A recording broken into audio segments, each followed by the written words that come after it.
Okay, so today we begin this Feynman diagram. We begin from undergraduate and move to the graduate level and ultimately goes to the postgraduate level. Because in our curriculum, say from 11, 12 to university level, this high energy stuff has not been added.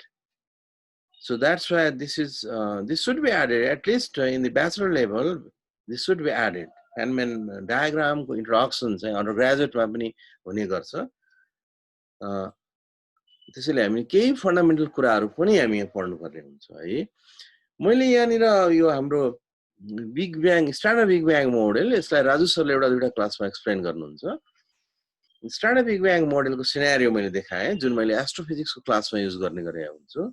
So universe begins from a bang, or say the Big Bang. That is actually not an explosion, that is expansion of space. Big Bang is not an explosion as the name suggests. It's actually expansion of space at time t equals to 0. So what happened in between t equals to 0 second to t equals to minus 43 second, and then t equals to minus 43 second to minus 37 second. This is very important epoch we call grand unification theory. We have several GUT based on a string theory, based on Q of T. So we are very rich in terms of theoretical point of view, but no experimental evidence is there. We don't have even a single experiment to verify those theories. Inflation, we are very lag. This is a concept introduced to fit with experimental result. So we have a theory based on Einstein field equation. We have a theory based on quantum field theory. So these two contradict each other. So we have information, only theoretical information, no experimental evidences we have till 10 to the minus 32 second. And after, and in this epoch is extremely important. Not only in terms of the formation of first proton at the end of this epoch, but also in terms of unification of forces, how forces unify, how forces break down, what is the meaning of spontaneous symmetry breaking. We have a very strong Nobel Prize. One Nobel Prize has been given to this Abdus Salam Weinberg theory is there, which is experimentally verified, which is regarding the unification of electromagnetic force and weak force, electroweak force or electroweak potential we discuss. So there is a couple of experiment which is regarding the quark gluon plasma. Due to those experiment, one Nobel Prize has been awarded for this achievement. So this region covers particle physics. Quark epoch, hadron epoch, and lepton epoch. हामीले अहिले पढाउने कुरा चाहे त्यो फेनोमेनोलोजी सेक्सनमा होस् अथवा field थ्योरीको सेक्सनमा होस्, हाम्रो कोर्समा पनि र अरू पनि पार्टिकल फिजिक्सको एडभान्स कोर्सेसहरुमा यो तीनटा रिजनको कुराकानी, तीनटा रिजन धेरै पढिन्छ है. Quark epoch, hadron epoch, and lepton epoch. So in this epoch, in the beginning of this epoch, through the process of baryogenesis process, first proton is believed to be formed, and then there was 6 quarks according to standard model, and these quarks get confined. Massive confinement process happened in this epoch. This is called heterogenation. Heterogenesis. First baryogenesis, heterogenesis, and leptogenesis. पहिलो proton यहाँ बन्यो, त्यसपछि धेरै खालका बारियोन्सहरुको formation भयो. बारियोन्स पनि नभनौं, हेड्रोन्सहरु बन्यो. Baryons is the combination of 3 quarks. A meson is the combination of 2 quarks, and the combinations of quark is called hadron. So this is the epoch in which hadrons are formed due to massive confinement process. And here we expect leptogenesis process happened. Due to this process, first electron formed. यहाँनिर proton बन्यो, यहाँ electron बन्यो। यो बनाउने mechanism चाहिँ नि Higgs mechanism हो। हिग्सले चाहिँ फन्डामेन्टल पार्टिकल क्यारेक्टरहरू ड्राइभ गर्छ। So we have a very successful theory for these reasons, very successful experimental, a large number of experiments. We have 1,000 and 1,000 experimental evidences for this. So on the basis of those experiments, we have particle physics, and the backbone of particle physics is obviously quantum field theory.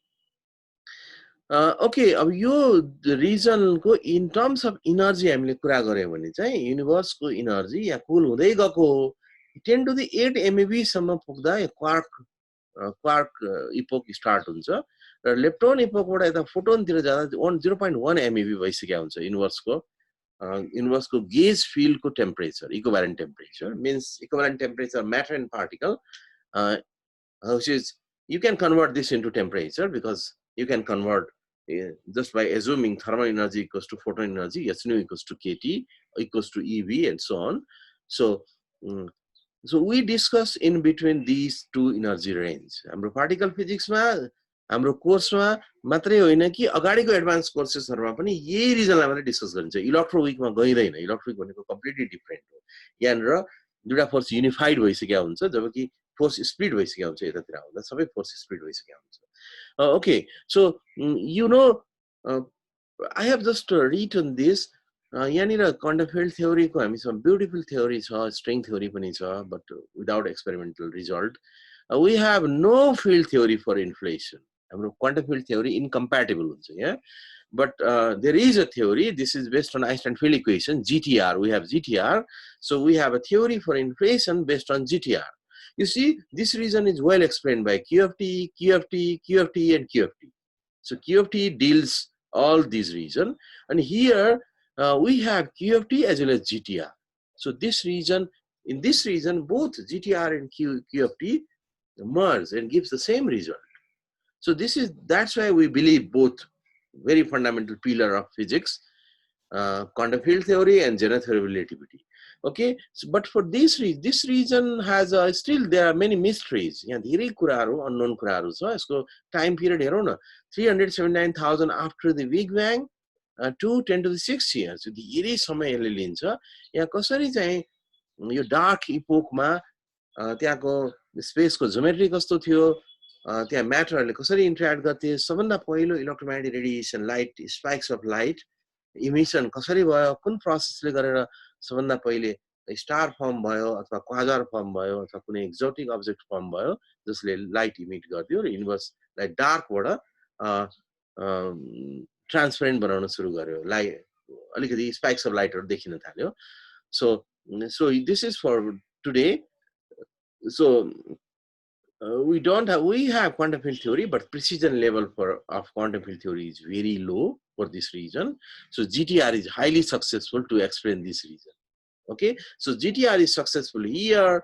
GTR is successful to provide some theories for inflation. There are different kinds of inflation, and here GTR and QFT coincides more or less up to the same error level.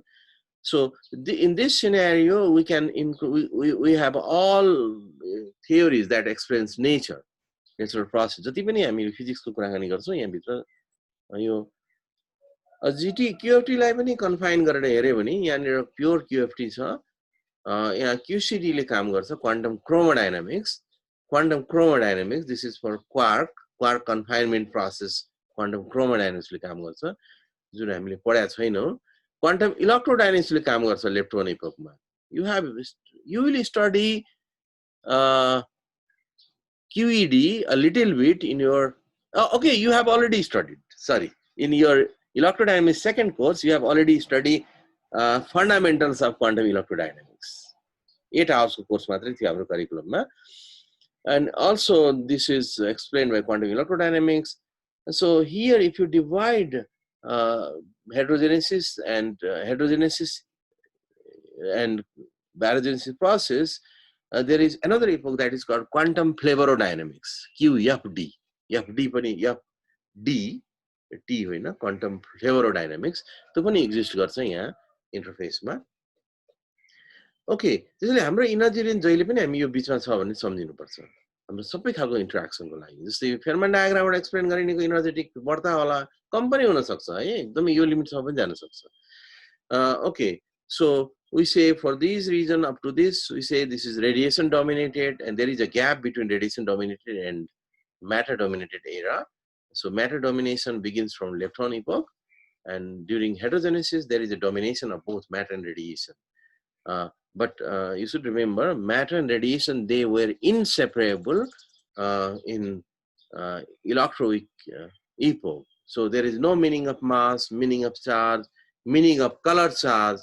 तिनीहरूको meaning नै आइसकेका थिएन, तिनीहरूलाई क्यारी गर्ने properties नै observe गर्न नसकिने epoch थियो यो। Okay, now I move to this Feynman diagram. यस्तो खालको डायग्रामहरू हामीले देख्ने गर्छौँ बुकहरुमा। फेनोमेन डायग्राम टाइप गरेर हामीले गुगलमा हेर्यो भने धेरै खालको डायग्रामहरु देखिन्छ। त्यो डायग्राम हेर्नु पनि पर्छ। त्यो डायग्राममा कस्ता कस्ता लाइन्सहरु छन्, जस्तै अब यहाँनिर कुनै डायग्राममा यहाँनिर बारियोनहरु इन्भल्भ भएको देखिन्छ। पी यहाँ लेखेको छ, प्रोटोन न्यूट्रन होला। त्यस्तै यहाँ गेज बोजोनहरु छ। कुनै डायग्राममा क्वार्क लेभलको कुराकानीहरु पनि हुन्छ। युडी यस्तो यस्तो देखिया छ यहाँ। र अल्टिमेटली इलेक्ट्रोनतिर गएको छ, इलेक्ट्रोन न्यूट्रिनो पनि छ। तर यतातिर क्वार्क छ। प्रोटोनलाई फेरि फर्दर युयुडी क्वार्कको फर्ममा राखेको छ, न्यूट्रोनलाई त्यसरी राखेको छ।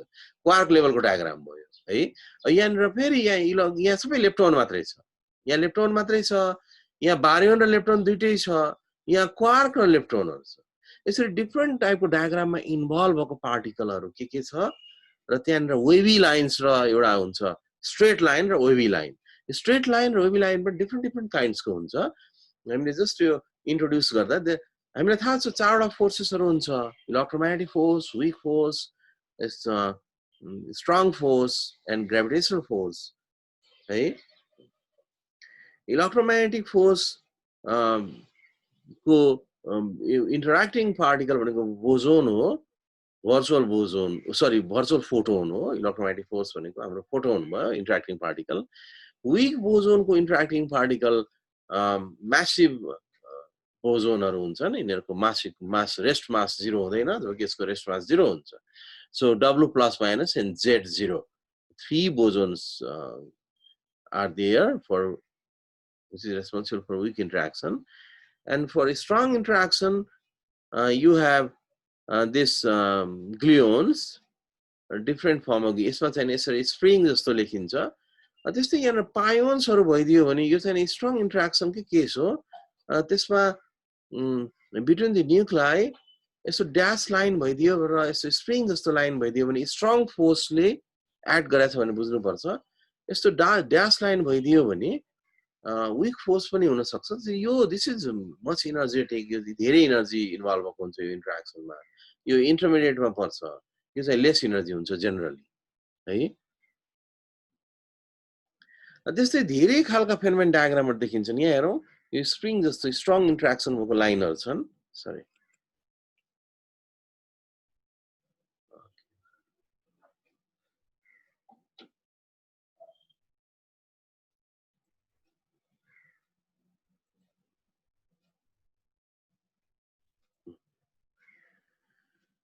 यसरी स्प्रिङ टाइपको लाइन भयो भने हामीले अघि स्ट्रङ इन्टरेक्सन भनेको थियो, ग्लुयोन्सहरु भनेको थियौँ। यहाँ हेरौँ डिफरेन्ट डिफरेन्ट फर्ममा यस्तो लुपहरु पनि बनाउने है, डिफरेन्ट प्यारलल लाइन हुने, लुप ठाउँ ठाउँमा बन्ने, यस्तो खालको एक खालको इलेक्ट्रोनिक सर्किट जस्तो र आफ्नै किसिमले सोचेर विभिन्न खालको हुन सक्ने भनेर बनाइएको जस्तो देखिन्छ।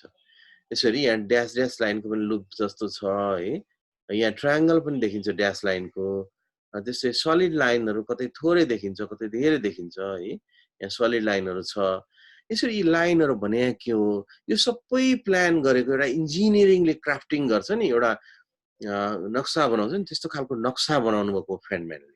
उहाँले क्वान्टम फिल्ड थ्योरीले रिगोरसली उहाँले हेर्नुभयो, बुझ्नुभयो, क्लियर भयो, उहाँको दिमागमा छर्लङ्ग भयो। तर उहाँले इभन चाहिँ गेलम्यानलाई, इभन पाउलीहरुलाई, पाउली उहाँभन्दा धेरै सिनियर हो, उहाँहरुलाई पनि बुझाउन सक्नु भयो।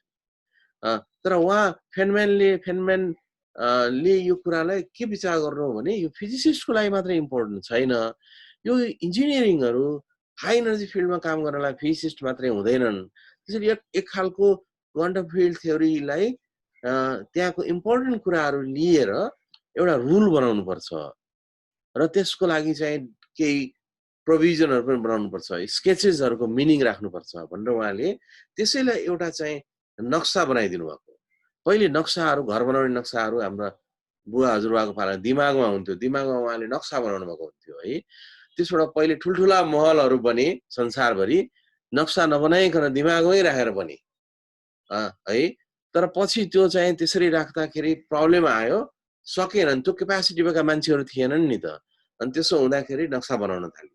त्यस्तै चाहिँ क्युएफटी जब चाहिँ रिगोरस तिर गयो, एबिलियन ग्रुप, नन एबिलियन ग्रुपहरु पनि इन्भल्भ गराउने, पर्टर्बेसन टेक्निक बाहेक नन पर्टर्बेटिभ टेक्निक पनि युज गर्ने, पर्टर्बेटिभ टेक्निकको लिमिटेसन्सहरु in terms of energy, in terms of involve force, विभिन्न कुराहरु त्यहाँ आइसकेपछि त्यो कुराहरुलाई त्यही एरियामा काम गर्ने, वर्षौं त्यही एरियामा बिताएको मान्छेले पनि मात्रै एक्सप्लेन गर्न सक्ने, अरूको लागि बुझ्नै नसक्ने। जबकि पार्टिकल इन्टरेक्सनहरुमा एक्सपेरिमेन्टली परफर्म गराउनका डिफ्रेन्ट एरियाको मान्छे चाहिने, डिटेक्टर डिजाइन गर्दा डिफ्रेन्ट एरियाको चाहिने, उसले भनेकै कुरा उसले बुझ्न नसक्ने। त्यो कुरालाई फेनम्यानले धेरै पहिले नै भिजुअलाइज गर्नुभयो र उहाँले स्ट्रङ टुल फेनम्यान रुल प्रोभाइड गर्नुभयो। Okay, so particle interaction we discuss, we include or we discuss only 3 forces except gravity. Gravity involved bhayera kunai pani Feynman diagram, kunai pani diagram chaina ahilesamma है, because we don't know about quantum gravity. Gravity is not yet quantized, so there is both gravity is the oldest force, but it is least known force.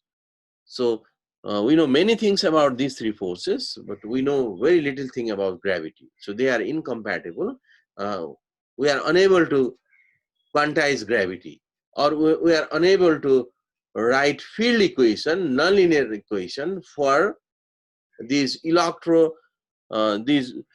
electro-weak nuclear energy. If you combine these 3 forces, then you have to say electro-weak nuclear force.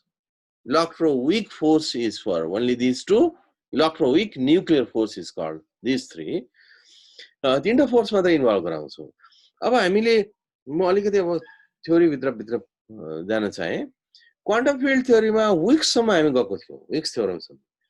अब quantum field थ्योरीको trend के हो भने फेनम्यान diagram बनाउने trend, विक्समा केही पर्टर्बेसन expect गरिन्छ, त्यसपछि force involve के हुने भन्ने कुरा फिक्स गरिन्छ। पर्टर्बेसन कुनै किसिमबाट आउन सक्छ, फिल्डबाट पनि आउन सक्छ, पार्टिकलबाट पनि आउन सक्छ। जोस त्यहाँनिर कतिवटा पार्टिकल सिस्टम छ, विक्सले फिक्स गर्छ। त्यो पार्टिकल सिस्टममा पर्टर्बेसन भयो र त्यहाँ फोर्स इन्भल्भ गराइयो भने त्यो फोर्स इन्भल्भ गराइसकेपछि त्यसको Lagrangian लेख्न सक्नुपर्छ। So we started from Wicks, we give perturbation as well as force, and we write Lagrangian. And we write Lagrangian in terms of density. That is called Lagrangian density. यसरी हामी third सेमेस्टरबाट quantum field थ्योरीबाट यसरी अगाडि आउनु पर्छ। Lagrangian density लेखिसकेपछि त्यो density Lagrangianलाई solve गर्ने। Lagrangian solve गर्दाखेरि हाम्रो एउटा प्रब्लम के छ भने क्लासिकल Lagrangian चाहिँ नि नन रिलेटिभिस्टिक पार्टिकलको लागि हो। रिलेटिभिस्टिकली आउँदाखेरि त्यहाँ कन्जर्भेसन चाहिँ 4 भेक्टरमा कन्जर्भ गर्नुपर्ने हुन्छ। Even you can write Lagrange equation of motion in terms of 4 vector, because you have already formulated, you know 4 momentum, you know 4 velocities. त्यहाँ जति पनि काइनेमेटिक्स को टर्महरु छ तिनीलाई 4 मा लाग्नु पर्छ, 4 भेक्टरमा। So ultimately you need to conserve mass moment, you need to conserve moment, 4 momentum in the Feynman diagram or in your interaction. So that's why if you write your Lagrangian density in terms of tens or in terms of 4 vector form, then you can solve it with the help of Lagrange equation, which is in 4 vector, and you can find amplitude or cross section of the reaction. Amplitude or cross section थाहा पाइसकेपछि हामीले Feynman diagram कसरी बनाउने भन्ने कुरा सोच्न सक्छौं। किनभने cross सेक्सनले चाहिँ नि के गर्छ, त्यो एक्सटर्नल लाइनहरु अथवा भनौं Feynman डायग्राममा पार्टिकल के इन्भल्भ भएको थियो भन्ने कुरा थिंक गराउनलाई हेल्प गर्छ भने एम्प्लिट्युडले इन्टरेक्सनमा इन्भल्भ, इन्टरेक्सन कस्तो टाइपको भयो, क्रिएसन एनिहिलेसन के भयो, गिभ एन्ड टेक के भयो भन्ने कुरा त्यसले प्रिडिक्ट गर्छ। यो दुईटाको हेल्पले हामी यसरी यो प्रोपगेटर्स र भर्टेक्स भन्ने कुरा फिक्स गर्छौँ। You know propagator little bit because you have derived expression for Klein-Gordon propagator as well as derived direct propagator in your third semester. Propagator or vortex fixed by I will explain what is vortex and ultimately Feynman diagram.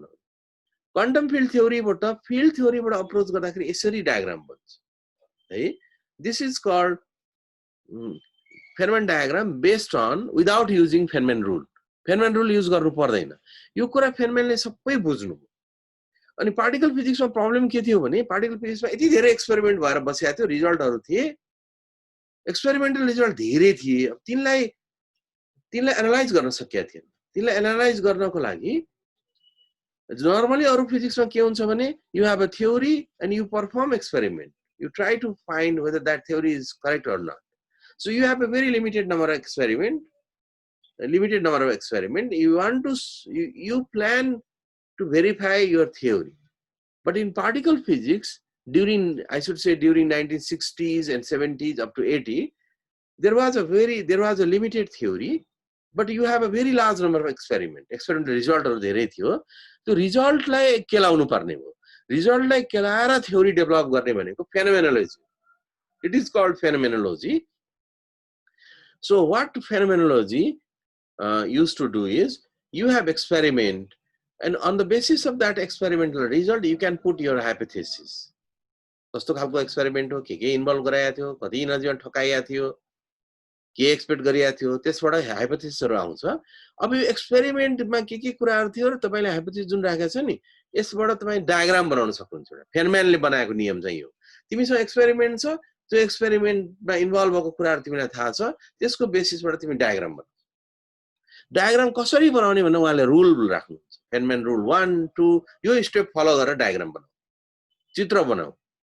चित्र बनाइसके त्यो चित्रमा यो कुरा fix गर. Vertex कहाँ छ, कहाँ रिएक्सन हुन्छ, तिमीले फिक्स गर. प्रोपगेटर तिमीले फिक्स गर. त्यसपछि तिमी लास्टमा क्याल्कुलेट गर. त्यसपछि फेनम्यान रुलले नै भन्छ 6th रुलसम्म पुगिसकेपछि तिमीले एम्प्लिट्युड अथवा क्रस सेक्सन यसरी क्याल्कुलेट गर्न सक्छौ भन्छ. एम्प्लिट्युड क्रस सेक्सन क्याल्कुलेट गरेपछि लेग्रान्जियन डेन्सिटी आउँछ. यहाँ हेरौँ त, यो चाहिँ नि लेग्रान्जियन डेन्सिटीबाट स्टार्ट भएर डायग्रामतिर जान्छ. यो चाहिँ डायग्रामबाट स्टार्ट हुन्छ, लेग्रान्जियन डेन्सिटीतिर जान्छ. Ultimately you have Lagrangian density. So what you do is, our course is particle physics. This portion is important for us. Ultimately, we need to calculate cross section or Lagrangian density here. But we adopt this rule, Feynman rule. किन यो important छ भने further स्टडीमा ज्यादा high energy पढ्यो भने यो वेबाट गर्ने कुरा अहिले अलमोस्ट टर्मिनेट भइसक्यो. जस्तै हामीलाई थाहा छ नि, हाइड्रोजन एटम प्रब्लम पछाडि हिलियमको लागि कति धेरै काम गरियो, लिथियमको लागि पनि यति धेरै क्याल्कुलेसनहरु गरियो कि सयौं पेजमा चाहिँ लिथियम प्रब्लमलाई सल्भ गरियो. त्यो लिथियमबाट बेरिलियममा गइयो. बेरिलियममा के पायो भने इट इज भेरी अनस्टेबल. स्टेबलै हुँदैन बेरिलियम है. 10⁻19 सेकेन्डमै डिके भएर जान्छ है. बेरिलियम दुईटा हिलियम एटममा डिके हुन्छ, हिलियम न्युक्लाइमा डिके हुन्छ. त्यसपछि के सोच्यो भने ओहो यसरी अब हुँदा आइरन भन्छु, सोडियमसम्म काम गर्ने एम चाहिँ राख्या हो, थ्योरेटिकल क्याल्कुलेसन गर्ने. तर पछि के देखियो भने त्यसमा त हजार पेज लाग्छ क्याल्कुलेसन गर्दा. कुनसँग कसको इन्ट्राक्सन, हेमिल्टन नै त्यति लामो हुन्छ. त्यसपछि हिलियम पछाडिको चाहिँ काम कुरोहरु गरिदैन. अब त्यसको लागि कोड बनाए हुन्छ, कम्प्युटेसनको हेल्प लिइन्छ र बाहिरको भ्यालेन्स इलेक्ट्रोनको कन्फिगरेसन र स्क्रिनिङ इलेक्ट्रोनको इफेक्ट र न्युक्लियसको इफेक्टलाई सेपरेटली डिस्कस गरिन्छ. कस्तो खालको इन्ट्रेस्ट हो त्यसमा राखेर, कुनै इन्ट्रेस्टमा चाहिँ ओपनहाइमर बोन ओपनहाइमर एप्रोक्सिमेसन युज गर्ने हुन्छ, कुनैमा बर्न एप्रोक्सिमेसन, कुनैमा के एप्रोक्सिमेट आफ्नो रिजन आफ्नो रेन्जको लागि एप्रोक्सिमेसन युज गरेर रिजल्ट निकाल्ने. क्युएफटीमा आफ्नो खालको एप्रोक्सिमेसन हुन्छ है. इभन डिएफटीमा डेन्सिटी फ्लक्चुएसनमा एक खालको एप्रोक्सिमेसन हुन्छ. त्यसरी काम गर्ने गरिन्छ. त्यसैले यो खालको कामबाट क्याल्कुलेसन कुनै एउटा डायग्रामलाई क्याल्कुलेसन गर्ने चाहिँ अहिले गरिदैन है. त्यो रुललाई नै प्रिसाइज गर्ने कुराहरु अहिले गरिन्छ. फेनम्यानको रुल स्टेप 1 टु स्टेप 6 सम्म छ.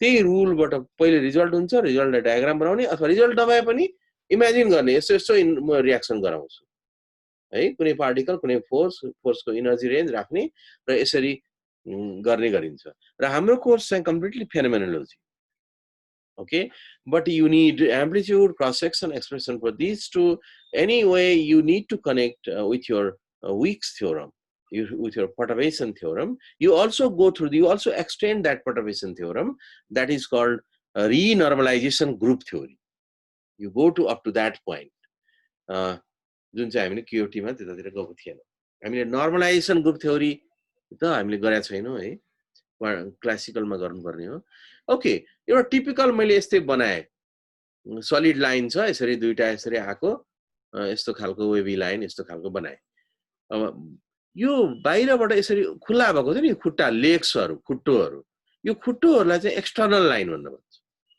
यिनीहरु एक्सटर्नल लाइन यिनीहरु यो खुट्टाहरुमा चाहिँ पार्टिकल अथवा एन्टी पार्टिकल हुन्छ पार्टिकल अथवा एन्टी पार्टिकल चाहिँ त्यहाँ राखिन्छ है एक्सटर्नल लाइनहरु भए यिनीहरु यो सबै खुट्टोहरुको चाहिँ यी पार्टिकल र एन्टी पार्टिकलको मोमेन्टम हुन्छ त्यो मोमेन्टम चाहिँ फोर मोमेन्टममा एक्सप्रेस गर्छ हामी है फोर मोमेन्टममा एक्सप्रेस गर्ने हुनाले यो डायग्रामलाई नै हामीले स्पेस टाइममा चाहिँ एक्सप्रेस गर्छ स्पेशियल डायग्राम मात्रै होइन कि यसमा टाइमको डाइरेक्सन पनि हुन्छ है डाइरेक्सन म राख्दै छु यो बाहिरको लाइन खुट्टाहरुलाई चारवटा खुट्टालाई चाहिँ एक्सटर्नल लाइन भनिन्छ अनि त्यसपछि यो बीचको वेभी लाइन हुन्छ डिफरेन्ट टाइपको हुन्छ कुनै स्प्रिङ टाइपको कुनै डल्लो परेको कुनै ड्याश लाइनहरु डिफरेन्ट काइन्डको हुन्छ यसलाई इन्टर्नल लाइन भनिन्छ एक्सटर्नल लाइनमा पार्टिकल हुन्छ इन्टर्नल लाइनमा बोजोन हुन्छ पार्टिकल हुँदैन पार्टिकल सँग इन्टर्याक्ट गराउने बोजोन हुन्छ गेज बोजोन हुन भन्छौं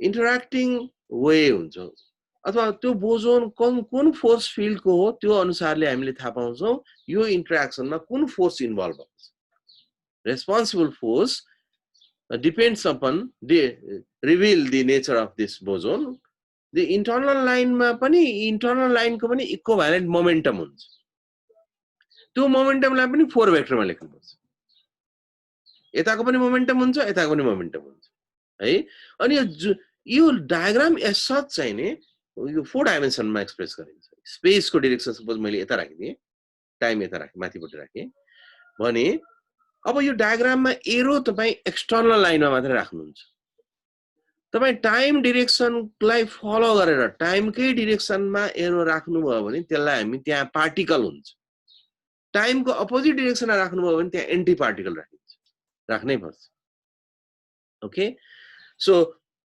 यसरी एरो राखिदिए सपोज मैले यहाँ यस्तो राखिदिए यहाँ यस्तो राखिदिए यो हेरौं त यो तलपट्टि गएको यता गएको छ नि त यता गएको भनेको टाइम त माथि राखेका छौं हामीले टाइमको अपोजिट डाइरेक्सनमा गयो यसको मतलब यहाँनिर यो एक्सटर्नल लेगमा एक्सटर्नल लाइनमा एन्टी पार्टिकल छ एन्टी पार्टिकल भनेको हामीले पोजिट्रोन राखे पनि हुन्छ ई माइनस भनेको इलेक्ट्रोन पार्टिकल हो इलेक्ट्रोनको एन्टी पार्टिकल पोजिट्रोन त्यस्तै एन्टी पार्टिकलहरु यहाँनिर हुन्छ है बारियोन छ भने एन्टी बारियोन राख्नु पर्छ कुनै बारियोन छ okay this follows the time direction that's why it means you have to put particle here particle फरक हुन सक्छ यही पार्टिकल यसकै एन्टी होइन जे पनि हुन सक्छ यहाँ बोजोन हुन सरी यहाँनिर हेड्रोन हुन सक्छ अथवा भनौं बारियोन हुन सक्छ यहाँ इलेक्ट्रोन हुन सक्छ है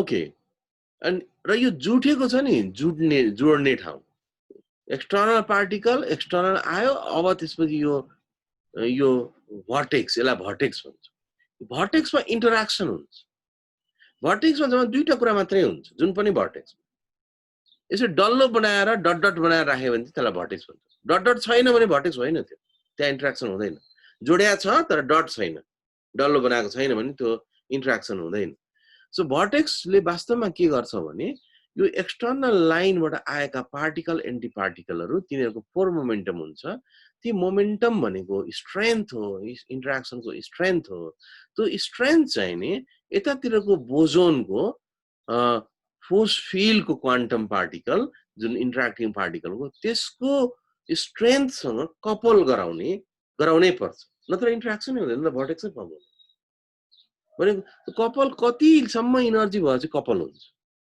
कुन लेभलसम्म गएपछि त छुन्छ त्यसलाई यस्तो भए हुँदैन कि यसो छुन खोज्छ त्यो लेभललाई हामी कपलिङ कन्स्ट्यान्ट भन्छ है भर्टेक्सले चाहिँ वास्तवमा strength of the interaction को strength लाई deal गर्छ. So you have to put vertex in your diagram. र भर्टेक्समा के कुरा हुन्छ त भन्दा यहाँ क्रिएसन अथवा एनिहिलेसन हुन्छ. Particles are created or annihilated. Okay, त्यो बाहेक थर्ड अर्को कुरा हुँदैन. जुन कपलिङ कन्स्ट्यान्टको लेभलमा पुगिदियो भने पार्टिकल कि चाहिँ नि एनिहिलेट हुन्छ. एनिहिलेट भने इनर्जीमा कन्भर्ट हुने हो. क्रिएट भयो भने पार्टिकलमा कन्भर्ट हुने हो.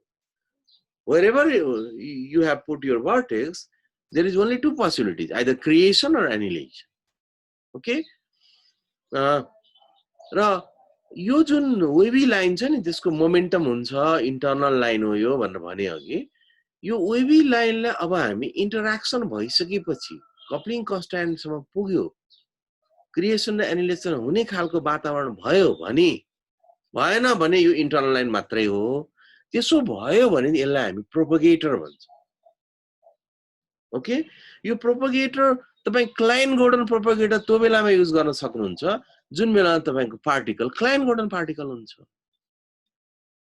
यो प्रोपगेटर डाइरेक्ट प्रोपगेटर हुन्छ जुन बेलामा तपाईको फर्मियोन्सहरु इन्भल्भ हुन्छ त्यहाँ. है, कुनै ठाउँमा एउटा फर्मियोन भइदिए पनि तपाई you need direct propagator. But there are several cases in you need both propagators. Klein Gordon is a direct propagator. So I strongly suggest you to go through the propagator, what you have studied.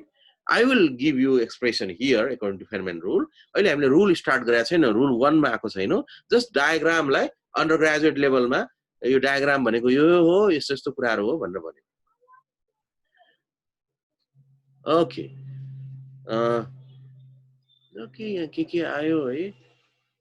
केही छैन, यो मैले यता बनाउँदा यस्तो खालको कुरा आयो. ओके, टाइमको डिरेक्सनलाई फलो गरेर गयो, पार्टिकल भयो, अपोजिट गयो, एन्टी पार्टिकल भयो. मैले खाली पार्टिकल एन्टी पार्टिकल लेखेर रहेछ यता. र यहाँ के लेखेको थियो यो मैले यता यो लिब्रे अफिसबाट खोल्दाखेरि के प्रब्लम आयो. I have already explained this. Solid line is mostly for fermions, but you can have, but we discuss in our particle physics course, we discuss mostly fermion. Fermion नै एउटा दुईटा केस छ, बोजोनको case अथवा यो Klein Gordon पार्टिकलको spin zero भएको पार्टिकलको case, boson particle. And wavy line is for boson. This is interacting particle. This is for wavy line, as I already discussed. These are boson particles. So this is particle, real particle, belongs within standard model. Standard model पाजिको. Each diagram, your whole diagram ले के भन्छ त भन्दा whole diagram एउटा complex number. कसरी complex number हो त्यो हामी जान्छौं अर्को क्लासमा, यो क्लासमा पनि अलिकति. This is actually, Feynman diagram is a complex function of external momentum. External leg बाट आएको मोमेन्टाहरु छ नि, त्यो मोमेन्ट भर्टेक्समा जान्छ, त्यहाँ फोर मोमेन्टम कन्जर्भ हुनुपर्छ अनि प्रोपगेटर आउँछ. प्रोपगेटरले रोल गर्न सक्छ, कनेक्ट गर्न सक्छ, दुईटा भर्टेक्स भित्र कम्युनिकेसन हुन्छ. अनि त्यो कम्युनिकेसन हुने पोसिबिलिटी भइसकेपछि मात्रै यो diagram itself the complex form ma lekhna sakiन्छ. So this is actually a complex function of external momenta. So to find it, to find this complex, you need to find out, I have already discussed in previous slide, probability of the reaction, and also Lagrangian. This is Lorentz invariant scattering amplitude. I'll do this in the next class, and ultimately Lagrangian density we need to calculate, which is very important.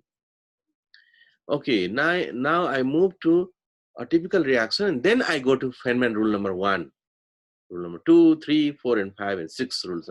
As a rule introduce गर्छौं र अर्को क्लासमा हामी त्यो rule apply गरेर कुनै एउटा Feynman diagram को calculation start गर्छौं. Diagram मा काम गर्छौं, त्यसबाट हामी matrix element reaction cross section हरु निकाल्छौं.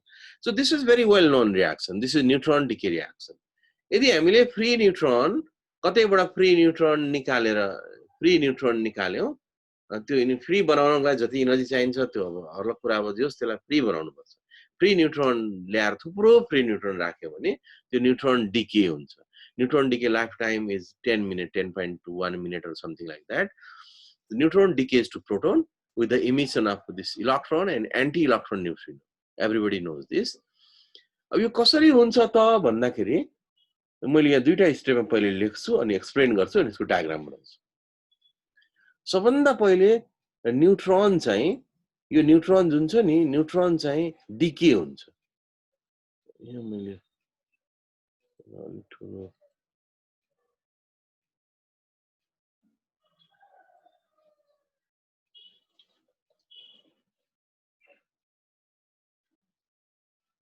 ओके यो माइनस आएन ठिकै छ पीडीएफ मा पछि आइहाल्छ।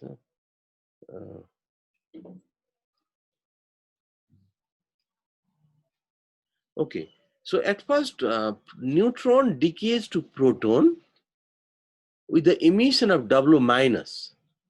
W minus भनेको weak force field को गेज बोजोन हो। W minus यहाँ निस्किन्छ। त्यसपछि यो W minus फर्दर फेरि डिके हुन्छ है।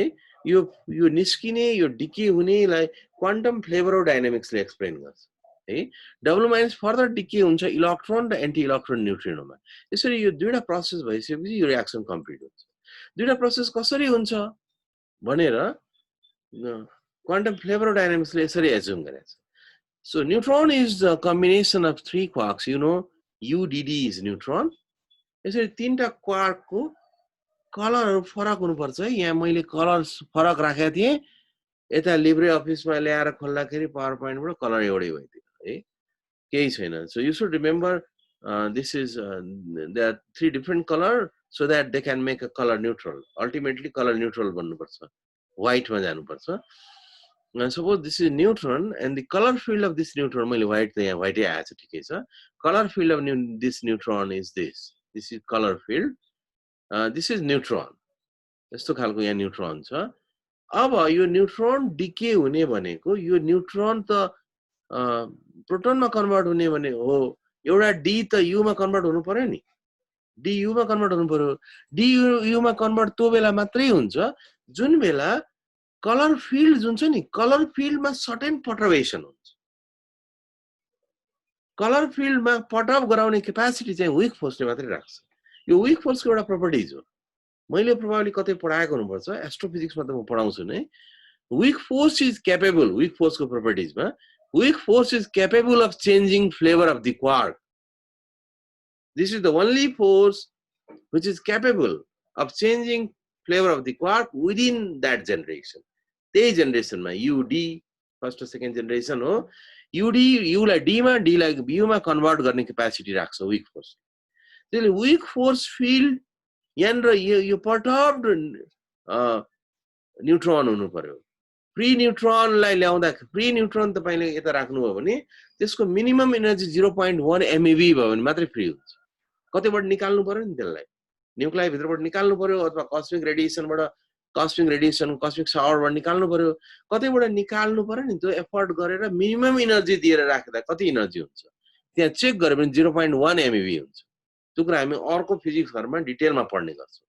So 0.1 MeV अथवा सर्टेन एनर्जी भएको जुन फिल्ड हुन्छ नि त्यो फिल्डमा विक फोर्स को बोजोनले त्यो फिल्ड आफै पर्टर्ड फिल्ड त्यो पर्टर्ड फिल्डमा विक W माइनस ले यसलाई भनौं न यसो मैले फिल गराउनको लागि यसरी राखे। यसको जब यसको पेनिट्रेसन हुन्छ यसले जब पर्टर्ब गराउँछ त्यो पर्टर्ब गराउँदा एउटा डी क्वार्क चाहिँ यू मा convert because this is capable of changing flavor of the quark within the generation. Okay, यसमा कन्भर्ट गराउँछ। यो कन्भर्ट गराउनै पर्यो नि UUD बन्नु पर्यो। कन्भर्ट गराइसकेपछि जुन पर्टर्ड पार्ट कन्भर्ट गराउने भने के हो डी यू मा कन्भर्ट हो। तपाईलाई थाहा छ कि डी एनर्जेटिक हुन्छ। डी को मास इक्विभलेन्ट एनर्जी 10 MeV/c² हो। यू को मास MeV/एनर्जी 5 MeV/c²। यहाँ एनर्जी त फाल्टु आयो नि एक्स्ट्रा एनर्जी आयो। त्यो एनर्जी भनेको यो W माइनस एनर्जेटिक भएर जान्छ। It becomes more energetic. अनि यो एनर्जी भने यो आफै एक्साइट भयो। अब यो डिके मा जान्छ। It decays to E minus electron and anti electron neutrino. So this process, this perturbation, this image, this is discussed by quantum fluorodynamics, which is based on QFT. So ultimately what you have proton, electron and anti-electron neutrino. यसरी यो खालको diagram बनाउनु भयो फेनम्यानले। र फेनम्यानले धेरै कन्फरेन्सहरुमा वास्तवमा चाहिँ नि भित्र यस्तो न्युक्लियर रिएक्सन्स हुँदा क्वार्कहरुको फ्लेभर चेन्ज हुने, पार्टिकल अर्को बन्नलाई त क्वार्कको फ्लेभर चेन्ज हुनु पर्यो। जस्तै अब एटम अर्को बन्नको लागि प्रोटोन नम्बर चेन्ज हुनु पर्यो। प्रोटोन नम्बर चेन्ज भयो भने एटम अर्कै बन्छ। न्युट्रोन चेन्ज भयो भने त केही पनि हुँदैन। त्यसैले क्वार्कको फ्लेभर विदिन जेनेरेसन मात्रै किन चेन्ज हुन्छ? So what is the meaning of generation? यो सब कुरा अजयले पढाउनु पर्छ, पढाउँछ है। डिफरेन्ट जेनेरेसन भने के हो? तिनीहरुको प्रोपर्टिजहरु के हुन्? ती प्रोपर्टिज कसरी भ्यालिडेट भए एक्सपेरिमेन्टली, थियोरेटिकली के थियो? Okay, so now we express this in Feynman diagram. यसलाई डायग्राम बनाऊ। न्यूट्रन पहिले लिनै पर्यो। न्यूट्रन डिके भएको छ। न्यूट्रन रियल पार्टिकल हो नि त। न्यूट्रन त न्यूट्रनै हो। हामीले कुनै एटम भित्रबाट न्यूक्लियस निकाले जस्तो हो। यो न्यूट्रन पार्टिकल हो, टाइमको डिरेक्सनमै राख्नु पर्यो है। अब न्यूट्रन चाहिँ प्रोटोनमा कन्भर्ट भयो, इन्टरेक्टिङ त इन्टरेक्सन यसलाई गराउनु पर्यो। न्यूट्रन त आफू एनिलेट भयो नि त, सिद्धियो न्यूट्रन, अर्को प्रोटोन भएर निस्क्यो। त्यसैले हामीले यहाँ प्रोपगेटर चाहियो है। अब प्रोपगेटर रिलेटिभिस्टिक हुन्छ कि हुँदैन त्यो अर्को कुरा हो।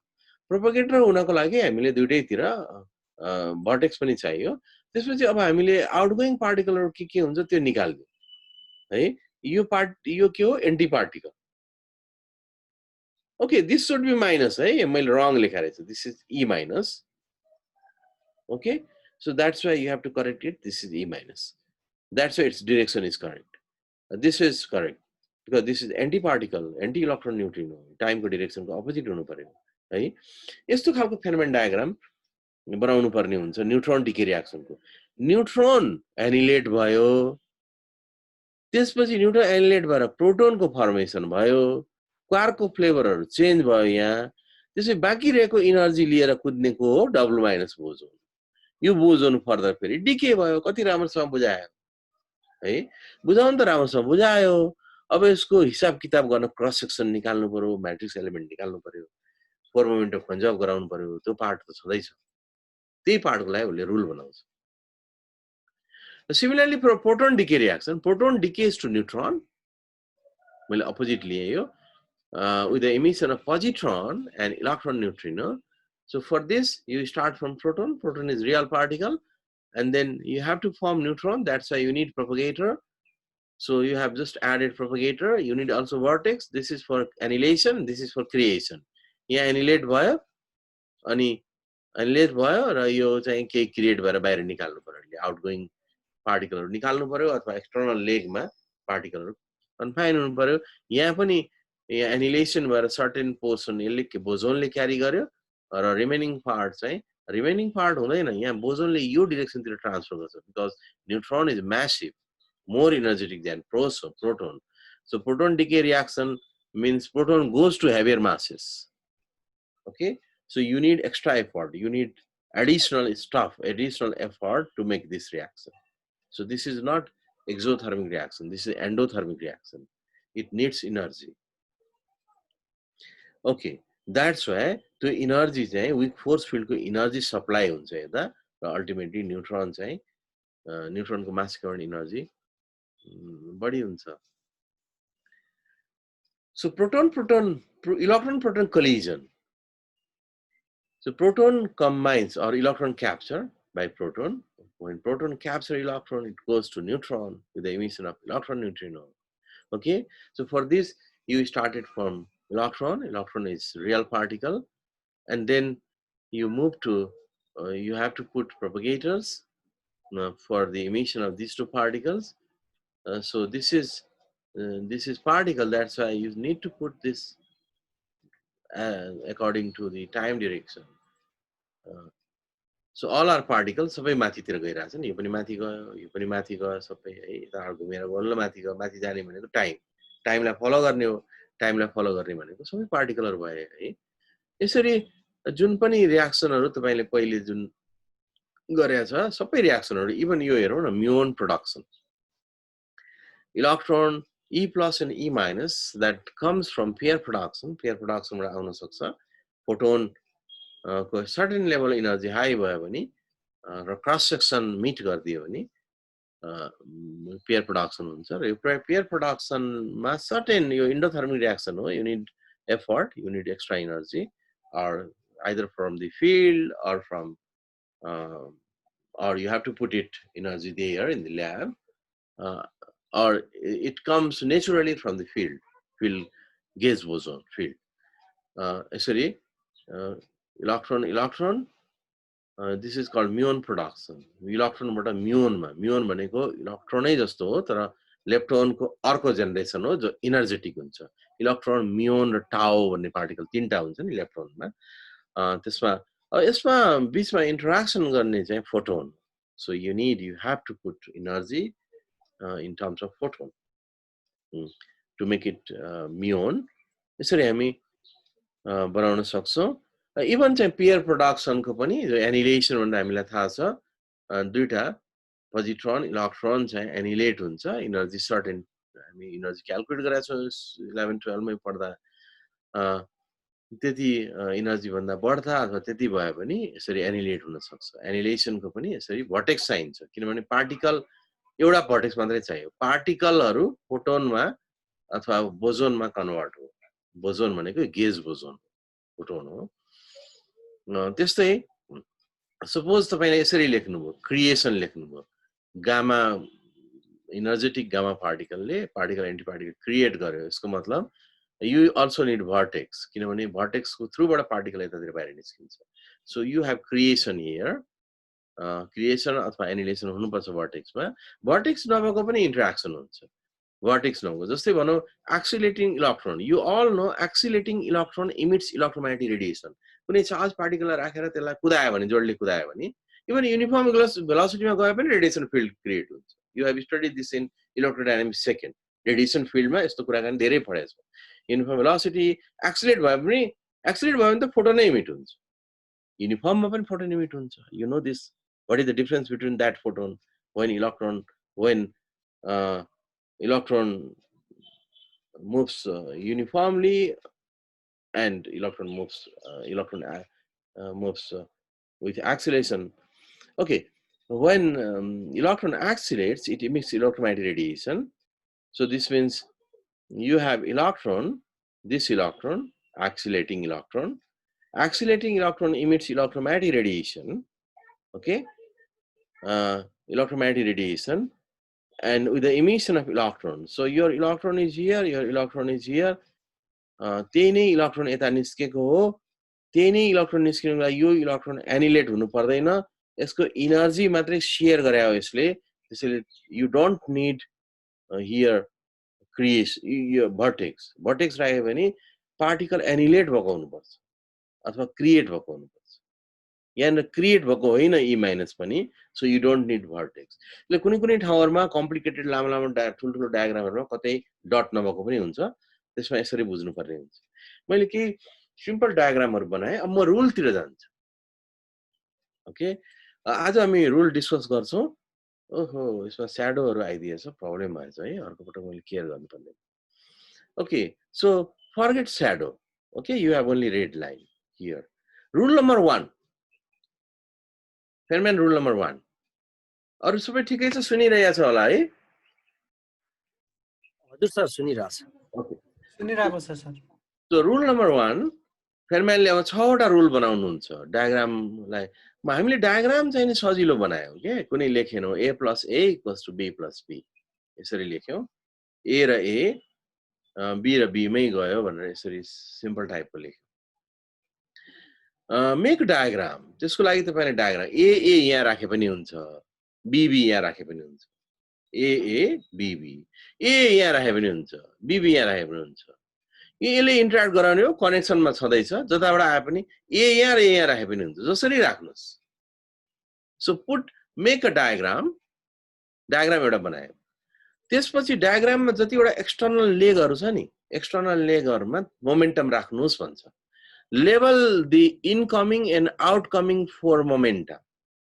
P1, P2, P3, P4 momentum राख भन्छ. अब मैले यहाँनिर एउटा खुट्टालाई P1, अर्कोलाई P2, अर्कोलाई P3, अर्कोलाई P4 राखे. मैले के गरे भने A भन्ने ठाउँमा चाहिँ P1 र P2 राखे र BB भनेको ठाउँमा P3 र P4 राख्ने. पछि हामी नेक्स्ट क्लासमा यसकै क्याल्कुलेसन गरौँला भनेर मैले A लाई serially राखिदिए. P1, P2, P3, P4. यिनीहरुको यो मोमेन्टम हो. ती पार्टिकलहरु हुन्छ नि त त्यहाँ लेगमा. ती पार्टिकलहरुको पार्टिकल एन्टी पार्टिकलहरुको चाहिँ 4 मोमेन्टम हो यो. ओके, अब खुट्टा राखिसकेपछि खुट्टाहरूको मोमेन्टम दिइसकेपछि के भन्छ भने अब यिनीहरूलाई कनेक्ट गर्ने जुन इन्टरनल लाइन छ नि, यहाँ त हाम्रो एउटा मात्रै छ इन्टरनल। यस्तो दुईटा तीनटा पनि हुन सक्छ है, तल तल प्यारलल गएको गोलो हुन सक्छ, कस्तो कस्तो ट्रायंगल हुन सक्छ, अघि हामीले धेरै देखाएको थियौँ। यहाँ त हाम्रो सजिलोको लागि खुट्टाहरू चारवटा छ, तर इन्टरनल लाइन चाहिँ प्रोपगेटर चाहिँ एउटा मात्रै छ कनेक्ट गर्ने है। त यदि एउटा भन्दा बढ्ता छ भने पनि हामीले के गर्नुपर्छ भने लेभल internal momenta Q1 Q2 Q3 Q1 for internal lines. Internal line भनेको यो लाइन हो, इन्टरनल लाइनको लागि मोमेन्टम फर मोमेन्टा राख है। यहाँ एउटा मात्रै भएको हुनाले मैले Q मात्रै राख्छु है, दुईटा भएको Q1 र Q2 राख्थ्यौँ, पछि हामी दुईटा तीनटा भएको पनि क्याल्कुलेसन गर्छौँ। ओके, त्यसपछि के भन्छ भने अब तिमीले यो पार्टिकल हो कि एन्टी पार्टिकल हो, ए बी ए र बी दुईटा खालको ल्याएको छौ नि, त्यसको लागि एरो राख भन्छ। पहिले एक्सटर्नल लाइन मोमेन्टम राख, इन्टरनल लाइन मोमेन्टम राख, त्यसपछि एरो राख। फर्स्ट लले यही तीनटा कुरा। Put an arrow on each lines keeping track of the positive direction, anti-particle move backward in time. अगाडि हामीले जस्तो डिस्कस गरेका थियौँ। सपोज मैले यो एउटै डिरेक्सनमा सुइँ गयो राखेँ, एउटै डिरेक्सनमा सुइँ गयो राखेँ, माथिपट्टि गएको राखेँ दुई सबै पार्टिकल। अब तपाईँले जुन सपोज यो टाइमको डिरेक्सनमा गएको भए सबै पार्टिकलहरू भयो, मैले स्पेस टाइमको लागि त एक्सिस राखिनै, किताबहरुमा सबै ठाउँमा राखेकै हुँदैन।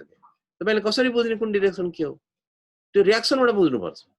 कुनै कुनै ठाउँमा राखेको हुन्छ, कुनै कुनै ठाउँमा यसरी सिधा राख्नुपर्छ भन्ने पनि छैन, बाङ्गो राखिदिया हुन्छ, यसरी गरेर राखिदिया हुन्छ, ट्रायंगल जस्तो बनाएर। ट्रायंगल त हुँदैन त्यो, अझै त्यसलाई घुमाएर राखिदिया हुन्छ है। मैले यहाँ राख्दै राखिन भने कि चाहिँ यो सबै पार्टिकल हो, कि चाहिँ सबै एन्टी पार्टिकल हो है। ओके, फर्स्टले भन्छ लेबलिङ गर, डायग्राम बनाऊ, मोमेन्टमहरु राख, त्यस पछाडी एरो राख भन्छ। फर्स्ट रुलले एकदम सजिलो हो है। अब सेकेन्ड रुलमा आउनु भन्दा अगाडि मैले यो भर्टेक्स र रिलेटिभिस्टिक प्रोपगेटरको लागि एउटा स्लाइड यसो राखेँ। यसबाट हामी थोरै भए पनि क्वान्टम फिल्ड थ्योरीतिर जान खोजिरहेको छौँ। त्यहाँ हामीले के कुरा निकाल्यौँ त प्रोपगेटरमा भन्दा है। You have to remember this, as I said before, in all interactions which occurs at the vertex, in all interactions, total force momentum must be conserved. त्यो गाँठोमा भर्टेक्समा कतिवटा लेगहरु आइपुगेको छ भित्र र बाहिरबाट, सबैको फोर मोमेन्टम हुन्छ, त्यो सबैको टोटल फोर मोमेन्टम कन्जर्भ हुनुपर्छ इच भर्टेक्समा सबैमा। पहिले हामीले यो भन्यौ, at the vertex, interaction between force carrier means internal lines. Interaction between force carrier and particles requires a coupling constant. अगाडि हामीले भनेको थियौं, in order to measure the strength of the interaction. Coupling constant चाहिन्छ, त्यो एउटा certain factor चाहिन्छ, त्यो constant हुन्छ। त्यो हरेक फोर्स इन्भल्भ हुँदाखेरि यति चाहिने भन्ने हुन्छ पार्टिकलको इनर्जी अनुसारले, त्यो चाहिँ कन्स्ट्यान्ट हुन्छ। त्यसलाई हामीले कपलिङ कन्स्ट्यान्टै भन्यो। त्यो इन्टिग्रेसन गर्नुपर्ने हुँदैन त्यसलाई। यो इन्फर्मेसन जस्तो मैले लेखेँ। In all interactions or in all vortices, charges are conserved. Remember this. यो अहिले हामीले जुन फेनम्यान रुलको 6 वटा रुलमा चार्जेस चाहिँ कन्जर्भ हुन्छ भनिरहेको छु है। In all interactions, baryon and lepton numbers are conserved.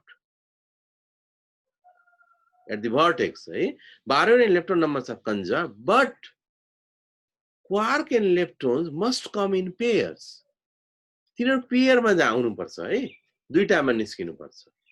दुईटामा निस्के भने यिनीहरु कन्जर्भ हुन्छ, दुईटामा ननिस्के भने के हुन्छ त्यो डिस्कस गर्छ। त्यसलाई हामीले रिनर्मलाइज गर्नुपर्ने हुन्छ। एउटा भर्टेक्समा कतिवटा सम्म लेग हुन सक्छ, त्यसको पनि लिमिटेसन छ। त्यो भन्दा 4वटा भन्दा बढ्ता, अहिलेको डायग्राम 3टा थियो, 4वटा भन्दा बढ्ता लेग हुन सक्दैन है, फेनम्यान रुलबाट क्याल्कुलेट गर्ने। 5वटा भइदियो भने के हुन्छ, 5वटा 4वटा कसरी बनाउने, 10वटालाई 4वटा कसरी बनाउने, त्यो कुरा हामी रिनर्मलाइजेसन ग्रुप थ्योरीमा जान्छौँ। हुन त जति पनि सक्छ, इन्टरेक्टिङ पार्टिकलहरु जति पनि हुन सक्छ है।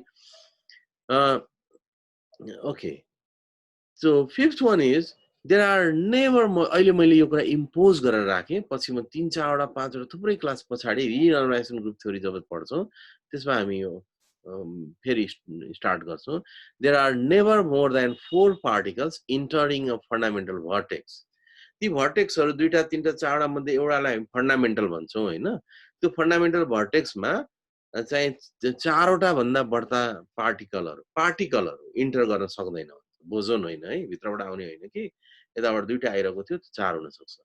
यसरी टोटल फर्मेन्ट भर्टेक्समा कन्जर्भ हुनु पर्यो भन्यो, चार्ज कन्जर्भ हुनु पर्यो भन्यो, त्यसपछि 4वटा भन्दा बढ्ता पार्टिकल आउनु हुँदैन है भर्टेक्समा भन्यौँ.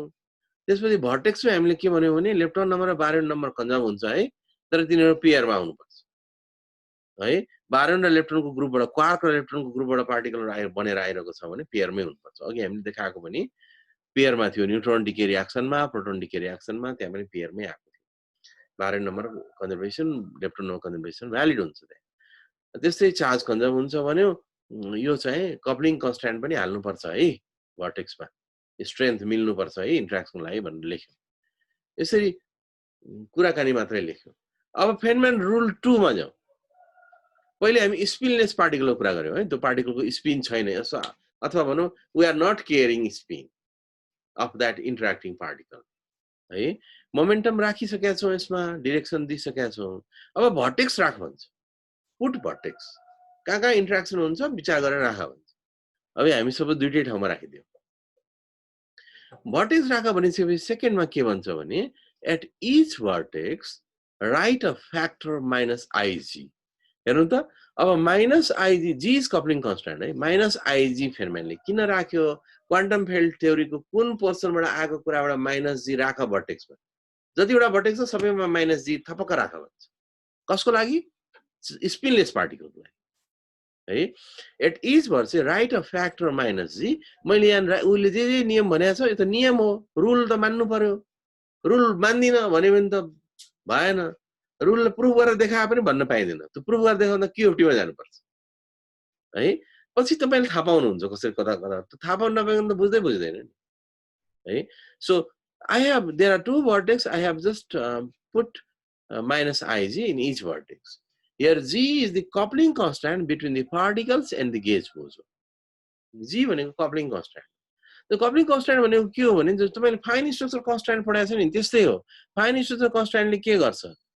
फाइन स्ट्रक्चर कन्स्ट्यान्टले यो इलेक्ट्रोनको चाहिँ 2टा खालको मोमेन्टमलाई कपल गराउँछ नि.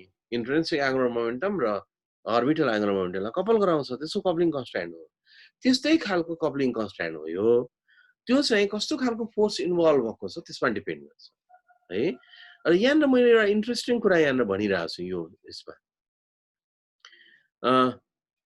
here G the coupling constant between the party. Here G will have a dimension of momentum. किनभने यिनीहरु लेगहरुमा त मोमेन्टम छ नि त, सबै लेगमा मोमेन्टम छ. यसको डाइमेन्सन, यो डायग्राममा चाहिँ यसको डाइमेन्सन मोमेन्टम हुन्छ. तर रियल वर्ल्डमा हामीले क्याल्कुलेट गर्दाखेरि यो डाइमेन्सन लेस हो. Like fine structure constant or hyperfine constant, like other constant.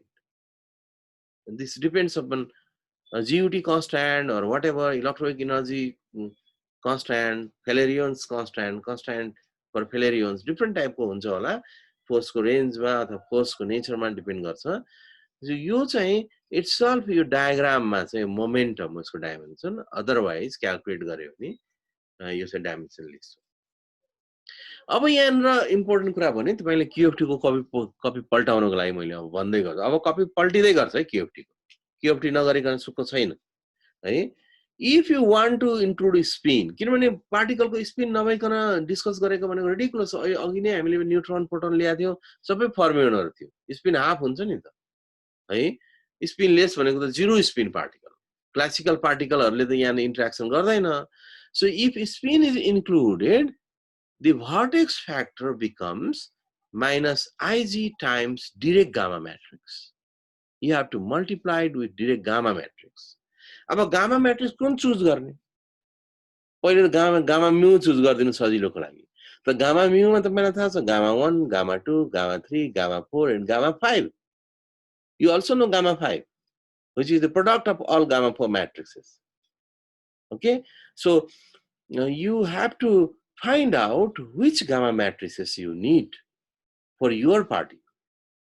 Okay, so तपाईलाई थाहा छैन अब जस्तै यहाँ हामीले एबीसीडी लेखेका छौं भने हामीले स्पिन छ एबीसीडी को एबी को स्पिन छ भनेर भन्यो भने हामीले जस्ट गामा न्यू भनेर राखिदियो हो कुनै एउटा गामा त्यहाँ छ गामा 1 गामा 2 गामा 3 गामा 4 मध्ये छ भनेर गामा न्यू राखिदियो गामा 5 चाहिँ काइरलिटी प्रोपर्टिज को लागि हुन्छ त्यो चाहिँ त्यो राख्नको लागि हामी त हाम्रो कोर्समा त डिस्कस गर्दैनौं रिनर्मलाइजेसन ग्रुप थ्योरीमा जब हामी एबिलियन नन एबिलियन कुरा गर्छौं त्यसमा एबिलियनमा मात्रै त्यो राख्नुपर्छ है गामा न्यू को सट्टा गामा 5 अन्य कुरा पाइदैन किन पाइदैन भनेर एक्सप्लेन गरौँला तर अहिले चाहिँ यदि पार्टिकलको इन्फर्मेसन तपाईलाई छैन खाली त्यसको स्पिन छ भन्ने थाहा भयो स्पिनले छैन भन्ने थाहा भयो भने तपाईले डाइरेक्ट गामा म्याट्रिक्सको ठाउँमा गामा न्यू भनेर राखिदिने है but you have to find out which gamma is appropriate in your particular case.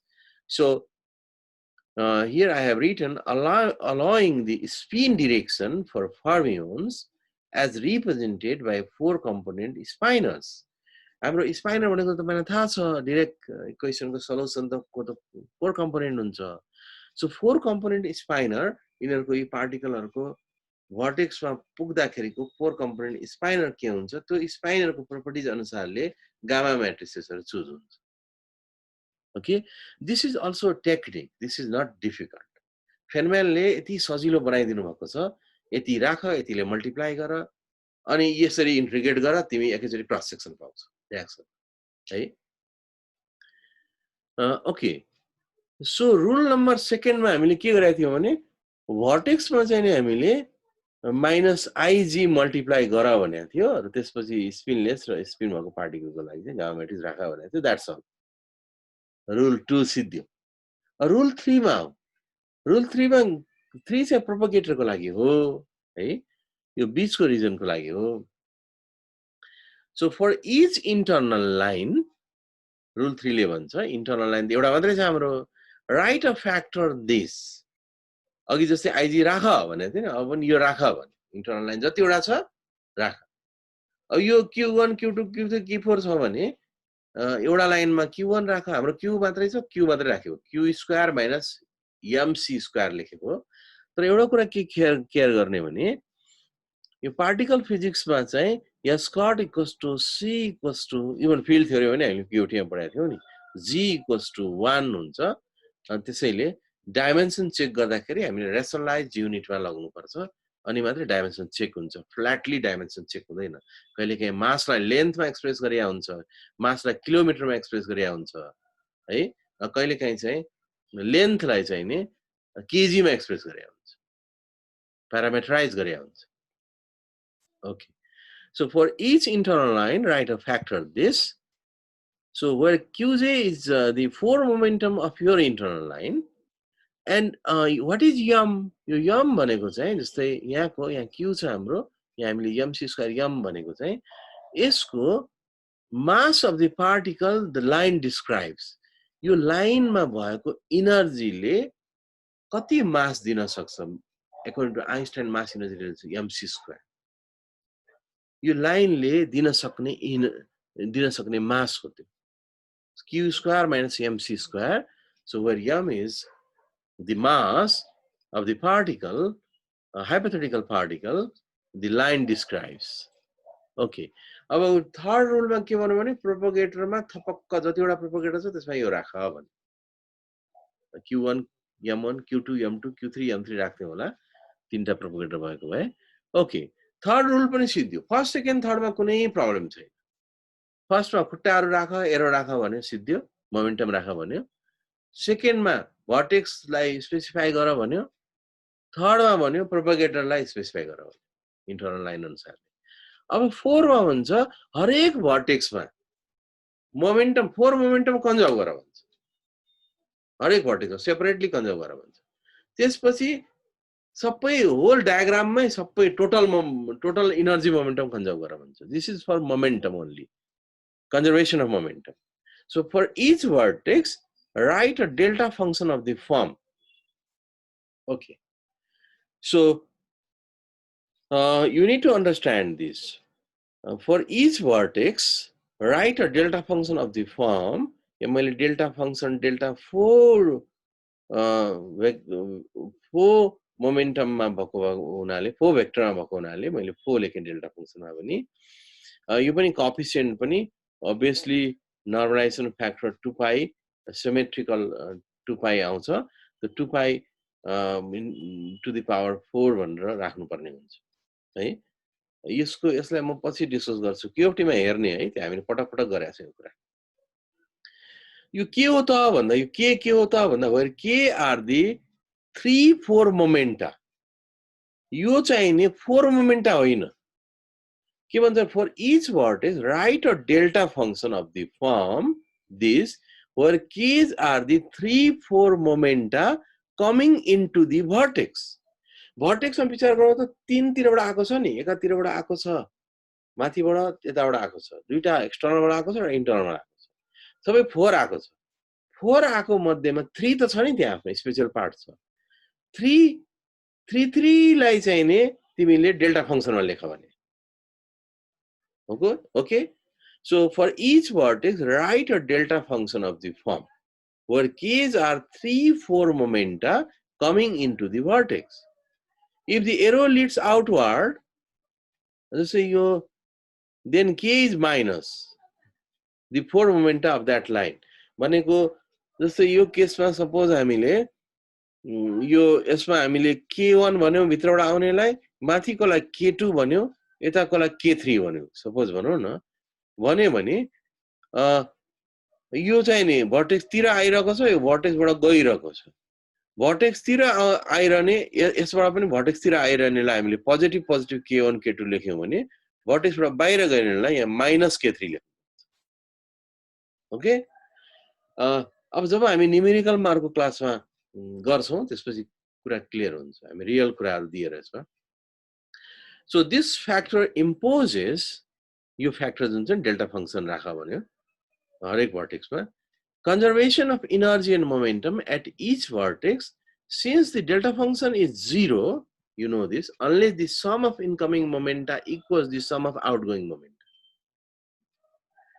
incoming and outgoing equal भयो भने डेल्टा फंक्सन 0 हुन्छ त्यो डेल्टा फंक्सन राख्दाखेरि त्यहाँ केही बिग्रेन त्यसले चाहिँ एड्रेस गर्छ 3-4 मोमेन्टाको कुरालाई एड्रेस गर्छ है अब यसलाई करेन्ट गर्ने अर्को स्लाइडमा गएपछि अलिकति बढ्ता बुझिन्छ यसको रुल नम्बर 5 मा गयो अब यसले के भन्छ भने इंटीग्रेट ओभर इंटरनल मोमेन्टा अब यसले भन्छ हरेक फर इच इंटरनल लाइन हाम्रो इंटरनल लाइन एउटा मात्रै छ है write down a factor internal लाइनलाई 4 भेक्टरमा लेखे यो q मात्रै हो यो हाम्रो लागि है so delta 4q and integrate internal लाइनमा इंटीग्रेट गर्नुपर्ने हुन्छ एक्सटर्नल मोमेन्टाको डेल्टा फंक्सनल रुल अनुसारले है सो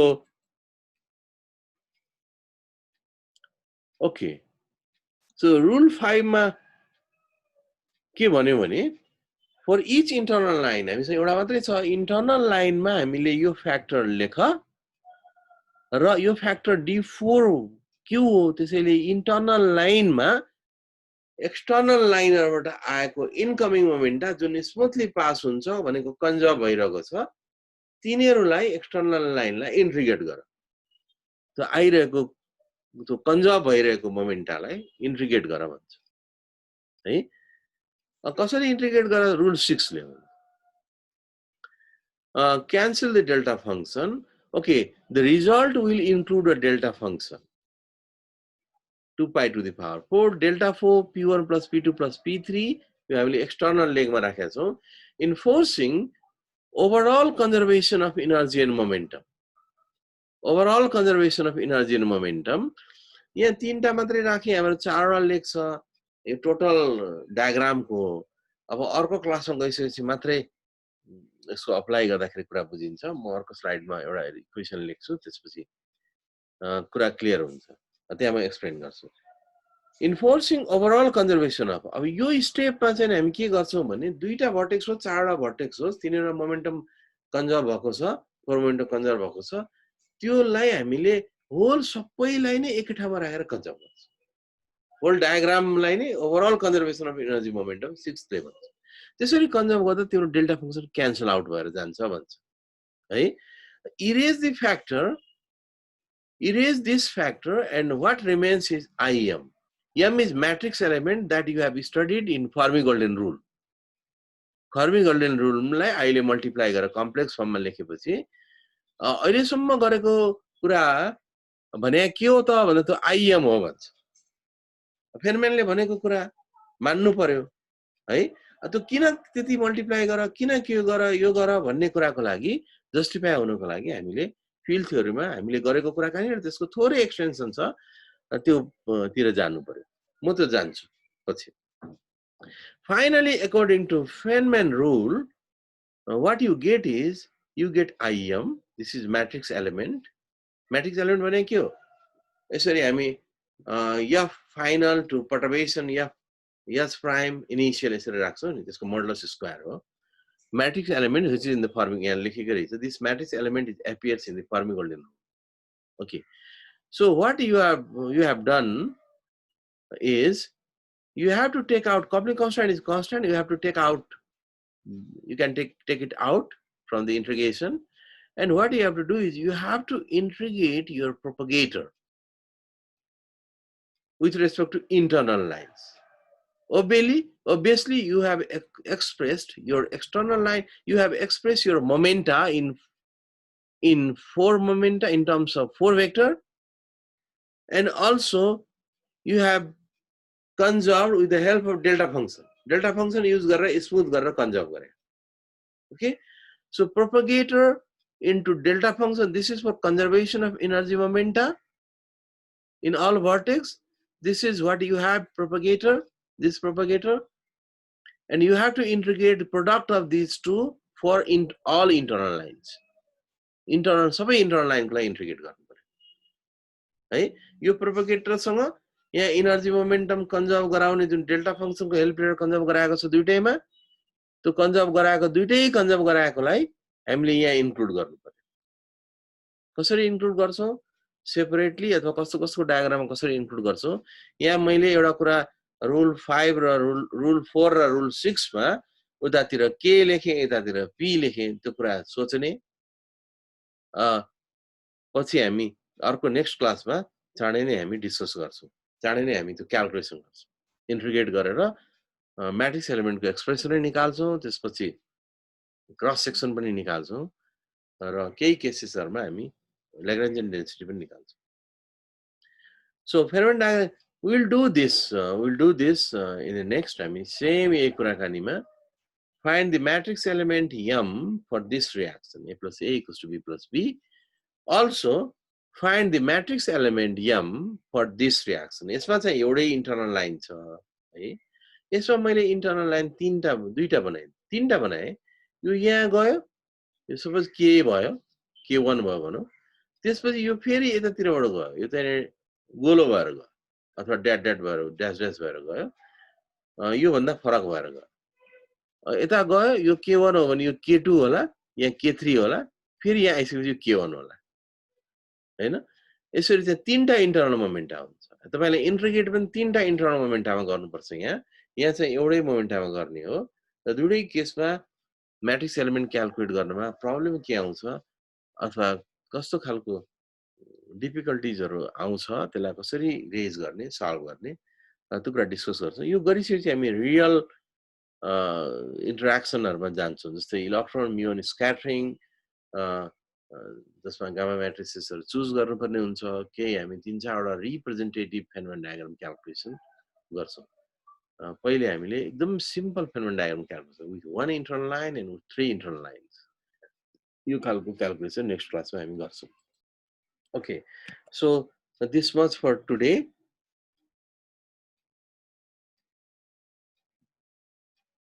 ठ्याक्कै 11 बज्यो.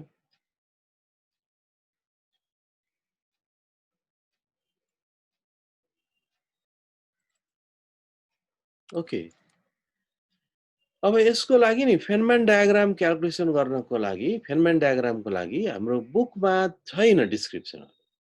एपेन्डिक्समा एउटा हाम्रो मार्टिनको बुक छ नि, टेक्स्ट बुक छ नि, त्यसमा कहीं लाइनहरु लेखेको छ. त्यही लाइनलाई नै जोडजाड पारेर हामीले बुझ्ने हो है. एपेन्डिक्समा एउटा एपेन्डिक्समा थोरै एक पेज मात्रै छ. त्यहाँनिर अलिकति डिस्कस गरेको छ.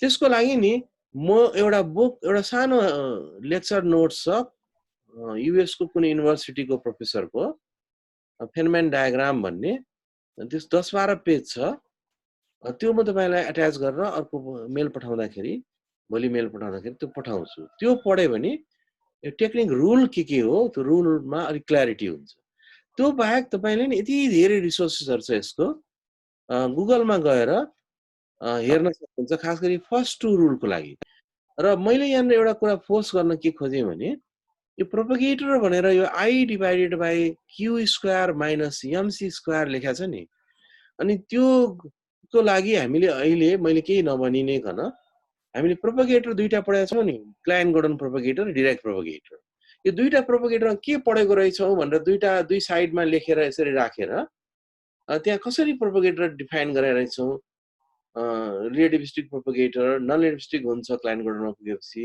हुन सक्छ दुईटै हुन्छ क्लाइन गोर्डनमा डाइरेक्टमा रिलेटिभिस्टिक नै हुन्छ त्यो कुरा हामीले गरेकै डेरिभेसनलाई एक्चुअली हेरौं है प्रोपगेटरको लागि चाहिँ डेरिभेसन अगाडि केही क्युएफटीमा जाउँ अनि कपलिङ कन्स्ट्यान्टलाई जानु पर्दैन कपलिङ कन्स्ट्यान्टको लागि त्यही मैले पठाएको ह्यान्ड नोट र what is coupling constant between several forces particle र फोर्सको बीचको कपलिङ कन्स्ट्यान्ट भने के हो फाइन स्ट्रक्चर कन्स्ट्यान्ट चाहिँ एकदमै लो एनर्जीमा आउँछ हैन त्यसपछि अलिकति हाई एनर्जीमा गइसकेपछि के कन्स्ट्यान्ट हुन्छन् भन्ने आफ्नै जिज्ञासाको लागि आफूले हेर्दा हुन्छ गुगलमै हेर्दा हुन्छ अरु सपोर्ट चाहिँदैन अहिले हामीले यो दुईटा कुरामा एउटा क्युएफटीबाट एड गर्यौं अर्को कुरा गामा म्याट्रिसेसको कुरा त गर्दै जाँदा आउँदै गर्ला हेरौँला अहिले हामीले त्यहाँ गएर डिटेलमा प्रोपर्टिजहरु हेर्नु पर्दैन है त्यहाँ हामीले प्रोपर्टिज नै पढाएको छैनौं हामीले म्याथमेटिकल एब्स्ट्र्याक्ट फर्ममा गामा म्याट्रिसेसहरु डिस्कस गरेका छौं है अनि अर्को एउटा कुरा चाहिँ तपाईले हेर्नुपर्छ के भने डेल्टा फंक्सन युज गरेर कसरी कन्जर्भ गराइन्छ फोर भेक्टरहरुलाई सो म्याथमेटिक्समा हामीले गरेका छौं मुकुन्द सरले पहिले पढाउने गर्नुहुन्थ्यो है र म्याथ फिजिक्समा पनि how delta function can be used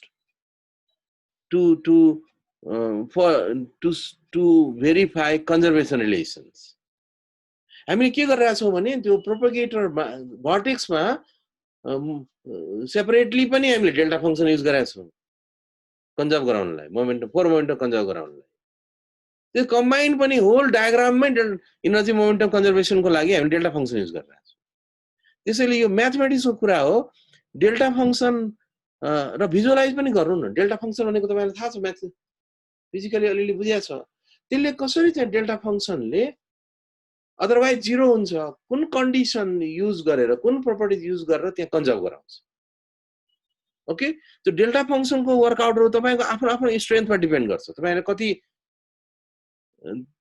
मेहनत गर्नुहुन्छ नत्र भने त डेल्टा फंक्सनले कन्जर्भ गराउँछ भनेर मानिदिए भइहाल्यो है त्यो पार्ट पनि जानुस् त्यो पार्ट एकदमै इम्पोर्टेन्ट छ त्यसपछि त इन्टिग्रेसन गर्ने हो इन्टिग्रेसन त अहिले हामीले गर्नै परेन लेखा मात्रै हो पछि हामी हरेक इन्टरनल लाइनमा इन्टिग्रेसन गरौँला त्यसको लागि टेक्निक छ एउटा स्ट्यान्डर्ड इन्टिग्रल युज नगर्दा पनि हुन्छ जति लामो इन्टिग्रेसन पनि गर्न सकिन्छ हो अब नेक्स्ट टाइम हामी रुल फलो गरेर exactly rule number 1 rule number 2 rule number 3 यसरी रुल 6 सम्म गरेर क्याल्कुलेसन सुरु गर्छौं पहिले हामी एब्स्ट्र्याक्ट जनरल केस लिन्छौं त्यसपछि हामी स्पेसिफिक पर्टिकुलर केस पार्टिकल नै राखेर गेज बोजो नै राखेर कपलिङ कन्स्ट्यान्टको भ्यालु राखेर किन त्यति भ्यालु अथवा किन कस्तो खालको कपलिङ कन्स्ट्यान्ट रियल उसमा जान्छौं र रियलमा गइसकेपछि नि एउटा मैले यहाँ एउटा क्लासमा 1 घण्टा 1.5 घण्टा बुझाएर हामी गर्छौं त्यसपछि म 4-5 वटा होमवर्क दिन्छु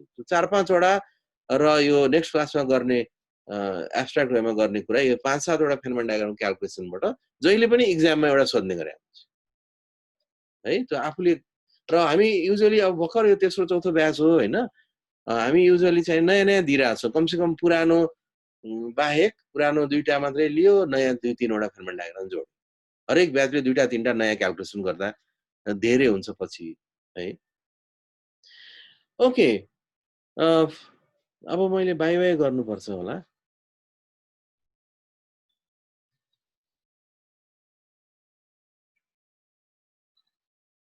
ओके बाइ बाइ